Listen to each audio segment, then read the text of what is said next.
Hello students, in this video we are going to continue our chapter number 11 BRS, and today we are going to start the second method, debit credit. If the bank reconciliation statement is prepared as per this method, the amount column is classified into two parts. It means debit and credit. Here as per cash book, if there is a debit balance of bank, उसको हम बोलते हैं bank balance, it is recorded in debit column, and if there is a credit balance, it means that bank overdraft, it is recorded in credit column. जब हम सम start करेंगे BRS as per debit credit method और accounting method, अगर bank balance हुई, जिसकी balance होती है डेबिट, तो उसकी बैलेंस हम डेबिट कॉलम में लिखेंगे, और अगर बैंक ओवरड्राफ्ट हुआ, इट मीन्स क्रेडिट बैलेंस, तो उसको हम क्रेडिट कॉलम में लिखेंगे. If there is a credit balance of bank balance it is recorded on credit column. Passbook के मुताबिक, अगर कैश बुक के मुताबिक बैंक बैलेंस हुई तो डेबिट बैलेंस, और बैंक ओवरड्राफ्ट हुआ तो credit balance as per cash book. As per passbook, अगर क्रेडिट बैलेंस हुई इसका मतलब बैंक बैलेंस, और अगर डेबिट बैलेंस हुई इसका मतलब bank overdraft, it is recorded in debit column. तो कैश बुक और पासबुक के हिसाब से कौन सी बैलेंस डेबिट है, कौन सी बैलेंस क्रेडिट है, उस हिसाब से हम सम स्टार्ट करेंगे. Now both the sets of book, cash book and passbook will be verified and difference will be found out. अब दोनों बैलेंसेस, दोनों बुक्स जो है उनको वेरीफाई किया जाता है और डिफरेंस फाइंड किया जाता है. इन actual entry passed, if this difference is debited, then in bank reconciliation statement it will be recorded in the credit column, and if the difference is credited in the actual entry, then in BRS it will be recorded on the debit column. Actual entry जो भी हुई है, अगर उसमें difference जो है वो debit आ रहा है तो उसकी एंट्री हमें क्रेडिट करनी है. अगर डिफरेंस क्रेडिट साइड आ रहा है तो उसकी एंट्री हमें डेबिट करनी है. By doing so the opposite effect of the actual entry past will be recorded in the bank reconciliation statement. जो एक्चुअल एंट्री पास हुई है उससे हमें क्या एंट्री करनी है, उससे ऑपोजिट एंट्री करनी है in bank reconciliation statement. And the cause of difference in bank balance between cash book and passbook can be known. इससे क्या पता चलेगा, किस वजह से दोनों के बैलेंसेस में डिफरेंस आ रहे हैं, उसका रीज़न पता चलेगा. Remember the following points to determine the effect of difference between transactions recorded in cash book and passbook in debit column और credit column of a bank reconciliation statement. अब यहाँ पे कुछ सर्कमस्टांसेस दिए हैं, कुछ ट्रांजेक्शन्स दिए हैं कि अगर इस तरह के ट्रांजेक्शन हो तो उसकी डेबिट बैलेंस में डेबिट इफेक्ट होगी और क्रेडिट इफेक्ट होगी in BRS. So let's understand it one by one. The first is, यहाँ पे एक टेबल दिया गया है, सीरियल नंबर, फिर ट्रांजेक्शन ऑफ डिफरेंस, फिर effect in BRS debit and credit. उसमें very first transaction is given is cheques received from customers and deposited with bank but not collected by bank. अब bank ने जो है वो collect नहीं किया है, चेक रिसीव हो चुका है कस्टमर के पास से, डिपॉजिट भी हुआ है बैंक में, बट बैंक ने उसको कलेक्ट नहीं किया है. This transaction is recorded on the debit side of cash book, but the bank has not collected the cheque, and so it has not been recorded in the passbook, and so it has to be written on the credit side of BRS. अब यहाँ पे जो actual entry पास हुई है, actual entry किस में पास हुई है, कैश बुक में पास हुई है, और कैश बुक में क्या किया है, इफेक्ट दे दिया है. चेक मिला है तो डेबिट साइड इफेक्ट दी होगी, रिसिप्ट साइड इफेक्ट भी होगी. तो जो एक्चुअल एंट्री पास हुई है उससे ऑपोजिट एंट्री पास करनी है. डेबिट कर दिया है कैश बुक में, तो अब इस ट्रांजेक्शन की BRS में इफेक्ट होगी क्रेडिट. किस कॉलम में अमाउंट लिखनी है, क्रेडिट. इसको इस तरह से भी आप ले सकते हो, जो नहीं किया है वो करना है. इट मीन्स पासबुक में क्रेडिट नहीं हुआ है तो हम क्रेडिट साइड लिख देंगे. Clear. Second is payment made by bank on behalf of trader not recorded in cash book. Cash book में रिकॉर्ड नहीं हुआ. अगर कैश बुक में रिकॉर्ड होता तो किस साइड होता, क्रेडिट साइड, पेमेंट साइड, तो हम कर देंगे. जो नहीं हुआ है वो हमें कर देना है. कैश बुक में क्रेडिट नहीं हुआ है, हम कर देंगे. तो इस ट्रांजेक्शन की एंट्री BRS में क्या होगी, credit. Next is check received from customer but not deposited with bank. Customer के पास से जो है चेक मिल चुका है बट अभी तक बैंक में डिपॉजिट नहीं करवाया है। तो बैंक में डिपॉजिट नहीं करवाया है तो बैंक ने क्रेडिट नहीं किया है। तो जब बैंक में डिपॉजिट करवाओगे तो बैंक क्या करेगी, क्रेडिट। तो हमें इसकी इफेक्ट देनी है क्रेडिट साइड। यहाँ पे जो 2 कॉलम है, फर्स्ट है डेबिट, दूसरा है क्रेडिट। आपकी बुक में पेज नंबर 275 के ऊपर ये पूरा टेबल जो है वो दिया हुआ है। अब चेक रिसीट फ्रॉम कस्टमर, इसको हम इस पॉइंट ऑफ व्यू से देखें तो इसकी कैश बुक में डेबिट इफेक्ट हो चुकी है बट बैंक में नहीं हुई। तो जो एक्चुअल इफेक्ट हुई है उससे ऑपोजिट इफेक्ट देनी है। डेबिट इफेक्ट हो गई है कैश बुक में तो हमें उससे ऑपोजिट यानी कि क्रेडिट इफेक्ट देनी है। Fourth is bank charges collected and debited by bank but not recorded in cash book. Cash book में क्रेडिट साइड यानी कि पेमेंट साइड रिकॉर्ड नहीं हुआ है तो credit side payment side record कर देना है। इट मीन्स क्रेडिट कॉलम में इसकी अमाउंट आएगी। Fifth is cheques deposited with bank dishonour. Cheque dishonour is not recorded in cash book. इसका मतलब ये हुआ कि जब चेक मिला होगा तो उसको हमने यानी कि जो ट्रेडर होगा उसने उसकी डेबिट साइड यानी कि रिसिप्ट साइड इफेक्ट दी होगी। अगर चेक मिलता है तो कैश बुक में जब आप एंट्री करते हो तो डेबिट साइड इफेक्ट देते हो, रिसिप्ट साइड। अब वो चेक जो है वो डिसऑनर हुआ है तो जब चेक डिसऑनर होता है तो चेक मिलने से एग्जैक्टली ऑपोजिट इफेक्ट देनी होती है। अब डिसऑनर ऑफ चेक की जो है वो रिकॉर्डिंग कैश बुक में नहीं हुई तो क्या करनी होती है, रिकॉर्डिंग ऑपोजिट यानी कि डेबिट किया है तो अब क्रेडिट करना है, नहीं हुआ है तो इस ट्रांजैक्शन की रिकॉर्डिंग होगी क्रेडिट कॉलम में, अमाउंट जाएगी तो in the column of credit. Fifth हो गया। Sixth is bills payable paid by the bank on behalf of a trader which is not recorded in cash book. Bills payable bank ने जो है वो पे कर दिया है बट अभी तक कैश बुक में रिकॉर्ड नहीं हुआ। कैश बुक में किस साइड रिकॉर्ड होता है, अगर पेमेंट होता है तो payment side, it means credit side. नहीं हुआ है तो हमें कर देना है तो ये अमाउंट जाएगी in the column of credit. Next is seventh transaction interest allowed by the bank recorded twice in cash book. Bank ने जो इंटरेस्ट अलो किया था वो जो है कैश बुक में ट्वाइस रिकॉर्ड हो चुका है यानी कि 2 बार डेबिट हो चुका है। इंटरेस्ट अलोड बाय बैंक यानी कि बैंक ने जो इंटरेस्ट दिया था किसको, ट्रेडर को।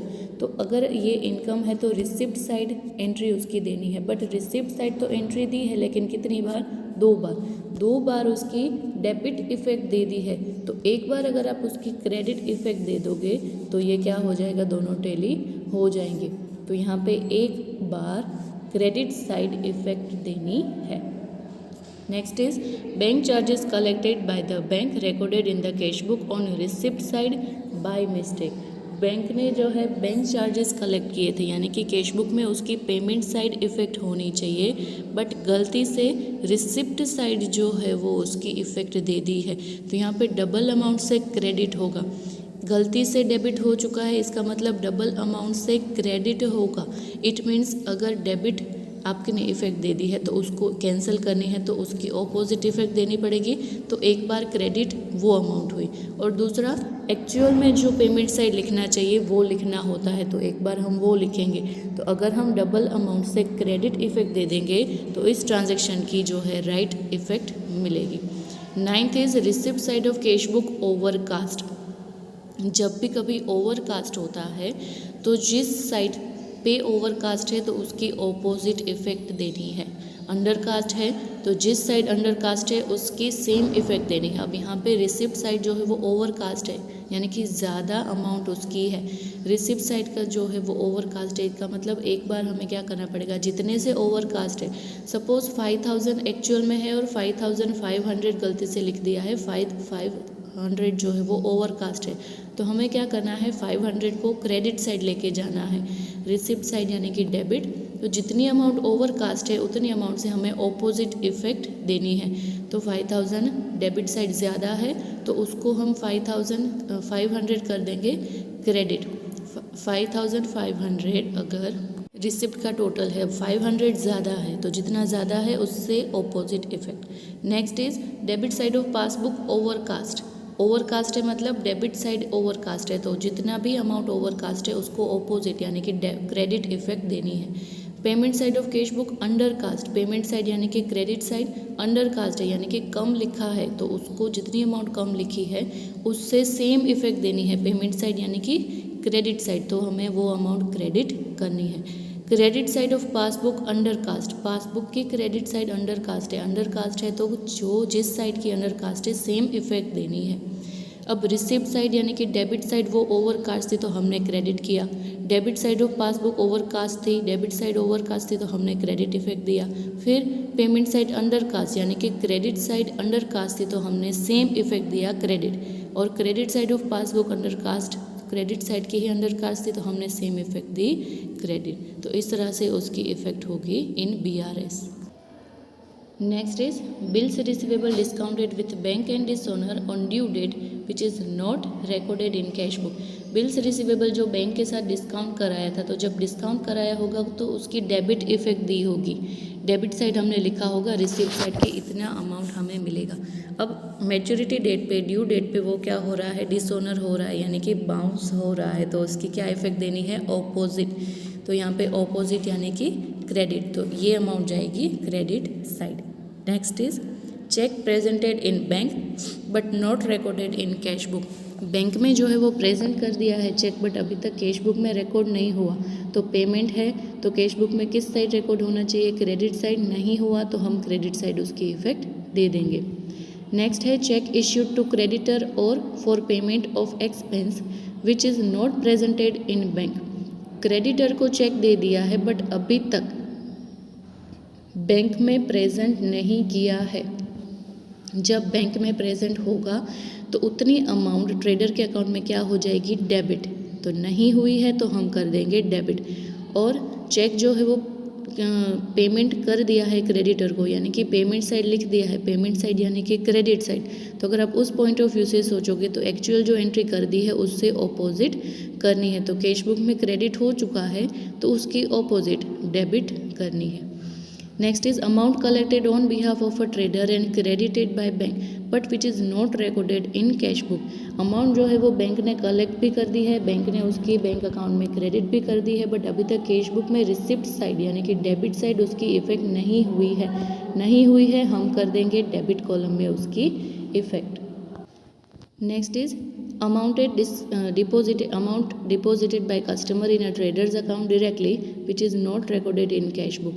कोई एक कस्टमर है जिन्होंने बैंक में डायरेक्टली अमाउंट डिपॉजिट करवा दी है तो पासबुक में क्रेडिट हो गई है बट अभी तक कैश बुक में डेबिट नहीं हुई, रिसिप्ट साइड नहीं हुई एंट्री, तो हम कर देंगे debit side. Cheque drawn but left to be given, cheque लिख दिया है बट दिया नहीं है, जब देंगे तो पासबुक में जो उसकी डेबिट इफेक्ट होनी चाहिए वो नहीं हुई है तो हम कर देंगे पासबुक में डेबिट, इसकी इफेक्ट होगी डेबिट।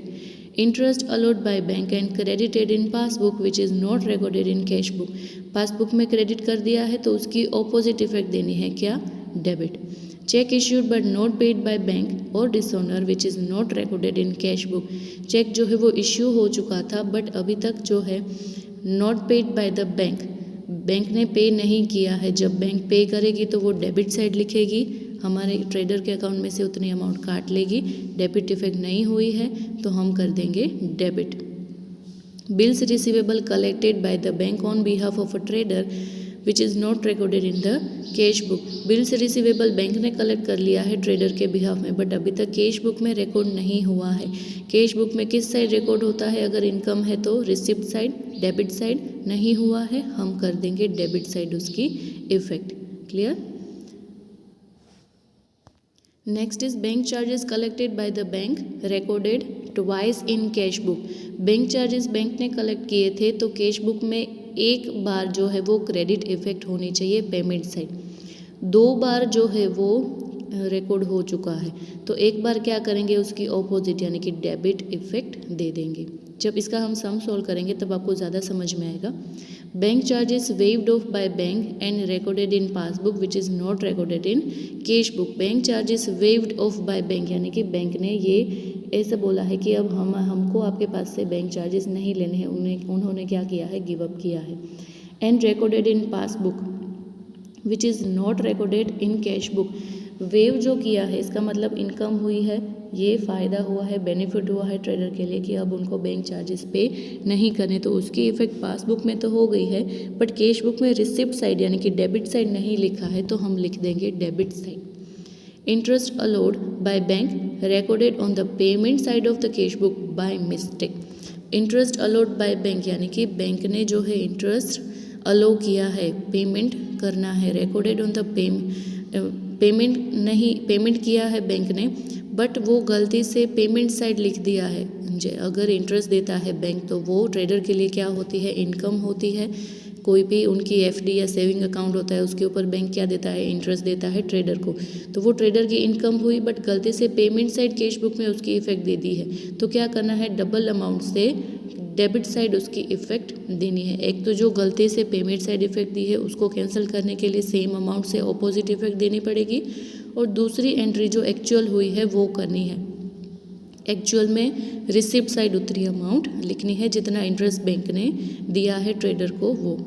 उसके बाद है payment side of cash book overcast. अब पेमेंट साइड यानी कि क्रेडिट साइड ओवरकास्ट है, तो जितनी अमाउंट ओवरकास्ट है उतनी अमाउंट से ऑपोजिट यानी कि डेबिट इफेक्ट देनी है।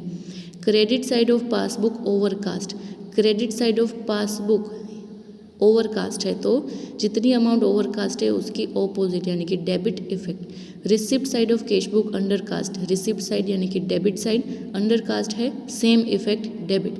Debit side of passbook undercast, debit side है, अंडरकास्ट है, same effect debit. Cheque credited in passbook which is not recorded in cash book, passbook में चेक क्रेडिट करवा लिया है, कैश बुक में रिकॉर्ड नहीं हुआ यानी कि रिसिप्ट साइड नहीं लिखा, रिसिप्ट साइड यानी कि डेबिट साइड, तो इसकी एंट्री होगी डेबिट। तो ये थे सर्कमस्टांसेस एंड ट्रांजैक्शंस की। अगर आप डेबिट क्रेडिट मेथड यूज़ कर रहे हो, उस मेथड से BRS बना रहे हो, तो उसकी डेबिट एंड क्रेडिट इफेक्ट किस तरह से होगी, जो इफेक्ट नहीं हुई है वो हमें कर देनी है एज पर दिस मेथड। ज़रूर इसको, तो ये जो ट्रांजैक्शन हमने 29 ट्रांजैक्शन जो टैली किए हैं कि कौन से इफेक्ट डेबिट होगी, कौन से इफेक्ट क्रेडिट होगी, तो घर पे ज़रूर आप इसको रीड कीजिए, रिवाइज कीजिए, ताकि आपको पता चले कि अगर सम में ऐसे ऐसे ट्रांजैक्शन गिवन है तो उस हिसाब से डेबिट क्रेडिट मेथड के हिसाब से इसकी डेबिट इफेक्ट होगी कि क्रेडिट इफेक्ट होगी। This is your homework, read all the transactions and it's effects.